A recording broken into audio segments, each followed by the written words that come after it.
Olá a todos vocês! A partir de agora você começa a acompanhar a videoaula do seu componente curricular Sociologia. Eu sou o professor Ney Araújo, professor da Rede Pública de Ensino. E o objetivo desta videoaula, como eu sempre comento, bem no início de todas as videoaulas, que certamente você está acompanhando, e se você não consegue acompanhá-la com frequência, não se preocupe, porque você tem a possibilidade de acessar as videoaulas de Sociologia, bem como as demais videoaulas referentes a outras disciplinas, a outros componentes curriculares, no momento que você quiser, acessando as nossas plataformas, e o link vai aparecer logo quando eu estiver encerrando esta videoaula. Então essas videoaulas, elas têm como objetivo contribuir com os seus conhecimentos, com os seus aprendizados, para que você possa realizar uma boa prova do Exame Nacional do Ensino Médio e que certamente você está se preparando para isso. Vamos agora ao tema desta videoaula.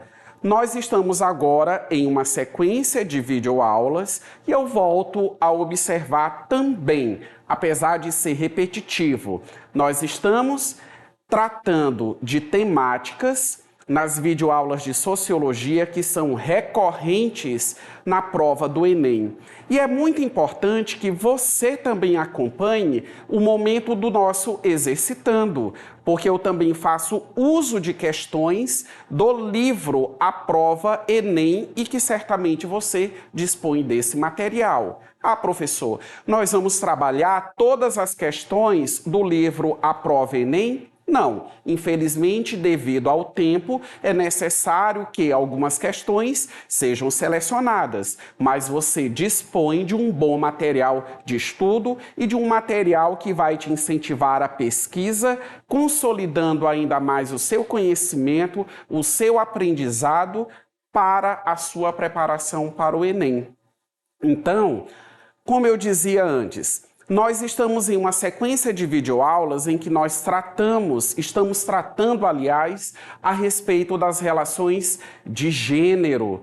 Em uma videoaula anterior, eu tratei da desigualdade de gênero, levando em consideração a questão de homens e a questão de mulheres. Tratamos a respeito do quanto a mulher ela está em uma condição desigual, em uma condição de desvantagem em relação ao gênero masculino. Mas quando nós fazemos esse tipo de discussão, nós também não podemos limitar a essa concepção clássica, convencional, homem e mulher, já que na atualidade nós também tratamos a respeito da identidade de gênero. Eu vou mostrar uma imagem para vocês e aí essa questão da identidade de gênero, ela tende a ficar cada vez mais clara diante de algumas ponderações que eu vou fazer a partir de agora. Então visualizem a imagem, nós temos aí o boneco, né? O boneco de gênero, e aí vocês podem observar, né? Esse boneco, ele tem 3 marcações coloridas. A parte da cabeça, né, o que seria o cérebro desse boneco, nós temos aí um círculo, né, colorido, né, na cor rosa. Bem na parte do peito, nós temos um coração. E bem abaixo, né, que acaba representando no organismo, no nosso corpo, o local do nosso órgão sexual, do órgão genital de cada um, nós temos aí uma outra marcação e a divisão, né, entre o símbolo, né, que aí nós temos biologicamente a questão, né, do sexo masculino ou do sexo feminino. Mas vamos lá começar. O que é que vinha a ser a identidade de gênero? O que é que está escrito, né, como identidade de gênero? Vou fazer a leitura para vocês. É a maneira como você se enxerga, o gênero que você se identifica como fazendo parte, né? Então nós temos essa dualidade entre homem e mulher, e aí, digamos assim, a questão da identidade de gênero acaba sendo associada justamente a isso. como que você se sente, né? Então, por isso que no boneco, vou mostrar novamente, percebam que a seta, a cor rosa, ela tá ligada ali, ó, à região do cérebro, da cabeça, é a percepção, é a leitura de si próprio, é como a pessoa ela se sente realizada, é como ela se sente muito bem, né? Então, a questão da identidade de gênero. Pode ocorrer da pessoa ela ter um corpo, né? As características físicas masculinas, mas a mentalidade, a concepção que a pessoa ela tem de ser própria está ligada ao feminino? Pode ser que sim. Isso pode ocorrer. E isso que eu acabei de citar acaba correspondendo, digamos assim, a questão da identidade de gênero. Então, hoje, a questão de gênero, já que nós estamos no século XXI, ela não pode ser identificada simplesmente pelo fato do órgão sexual que o ser humano ele dispõe. Então, as concepções que a pessoa, a leitura que a pessoa tem de si mesma, acaba definindo o gênero dela. Vamos retornar para a nossa imagem. Vamos agora, ó, na parte do coração, e aí nós temos, que é onde nós vamos ter aí a questão da orientação sexual. E a orientação sexual, né, percebam, são palavras, são expressões próximas, mas que não podem ser confundidas, já que cada uma delas tem um significado diferenciado. A orientação sexual indica pelo que você sente atração, mostra para que lado sua sexualidade está orientada. Por isso que nós temos a heterossexualidade, a homossexualidade e a bissexualidade. A heterossexualidade, ela acaba correspondendo justamente àquela atração sexual, né, o desejo sexual por pessoas, né, por uma outra pessoa, no caso de sexo diferente do seu. Então, um homem e uma mulher. A homossexualidade, que acaba correspondendo, digamos assim, às uniões homoafetivas ou o próprio sexo casual propriamente dito, se dá entre pessoas do mesmo sexo.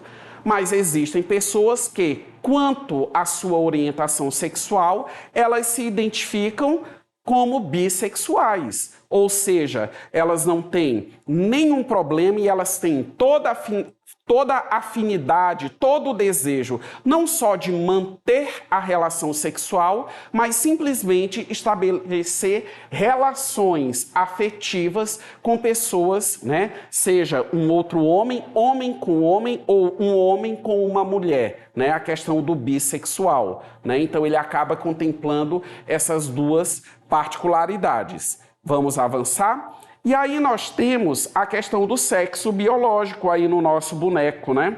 Que aí é a localidade da nossa genitália. Ou se tem a vagina, ou se tem o pênis, né? Então, biologicamente falando, né, a questão do macho e também a questão da fêmea, né? Então, com isso, nós temos, digamos assim, o nosso entendimento a respeito dessas identidades de gênero.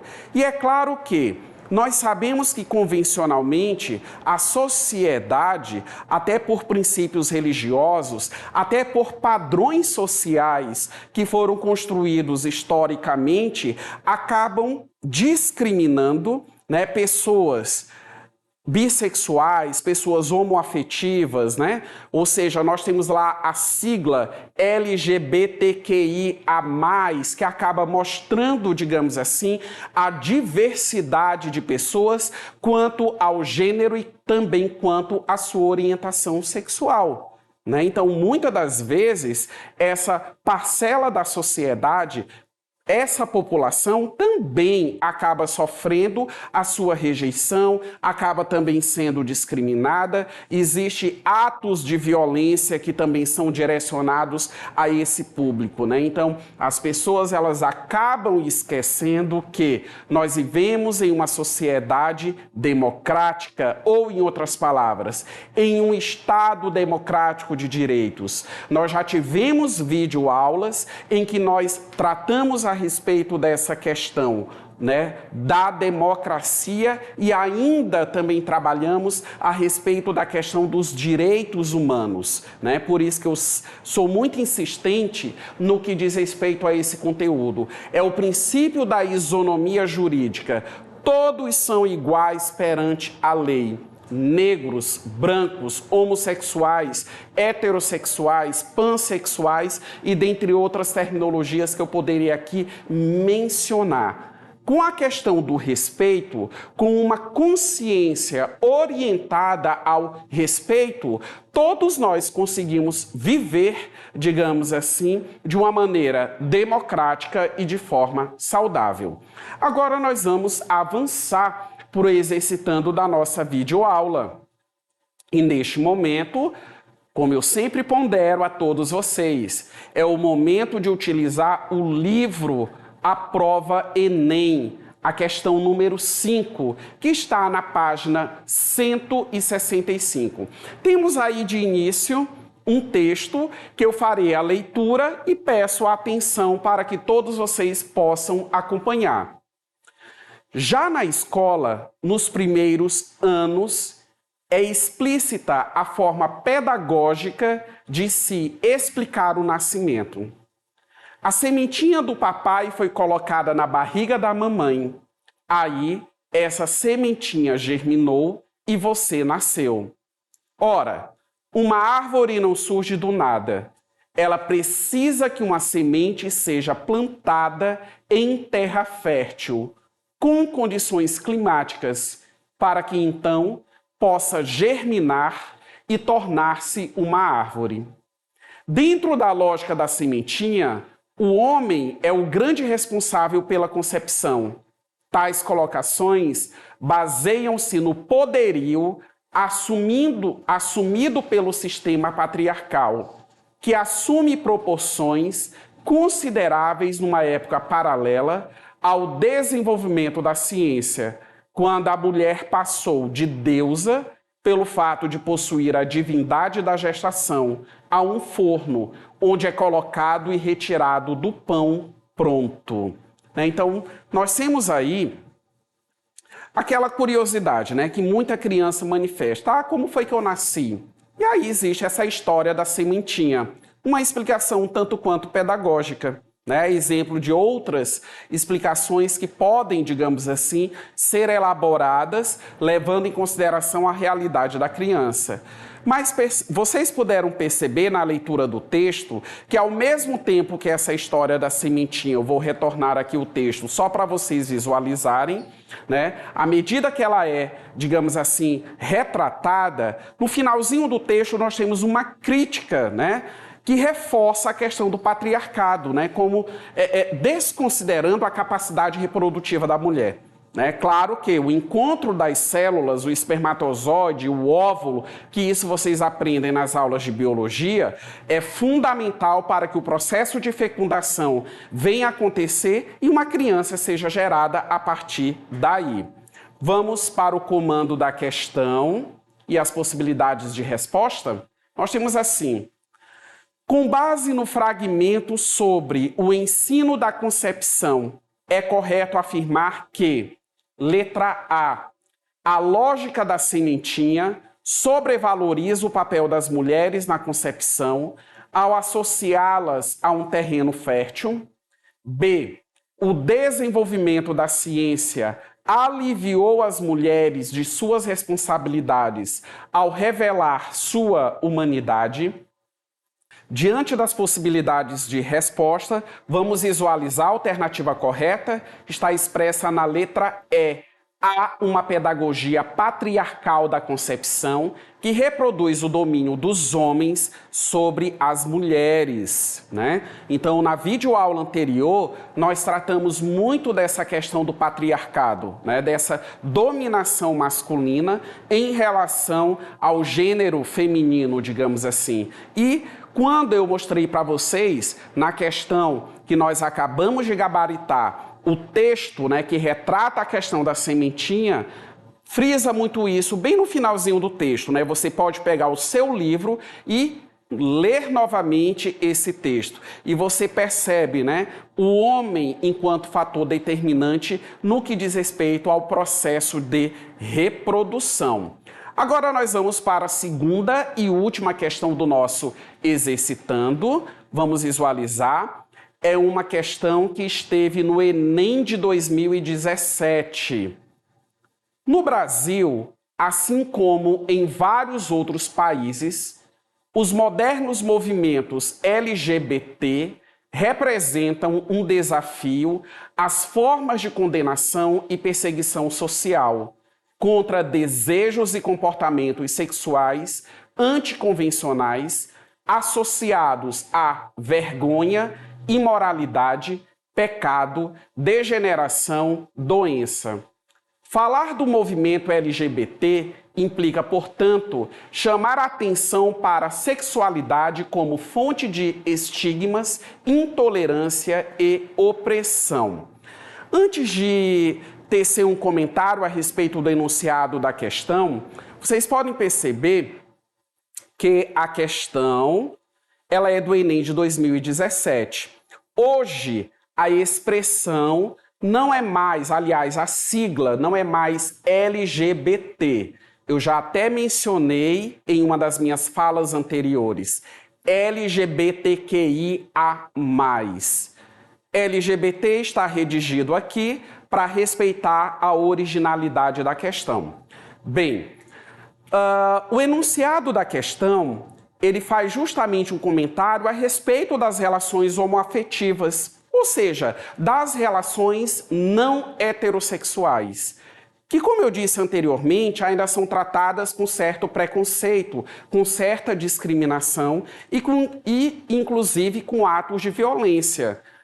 Esse tipo, digamos assim, de relacionamento, pessoas que apresentam identidade de gênero, orientação sexual, aliás, diferente da heterossexualidade, muitas das vezes, né, tem que conviver com a opressão, a discriminação que às vezes vem de dentro da própria família. E, infelizmente, muitas pessoas, elas não têm a maturidade, que não é uma questão de aceitação social.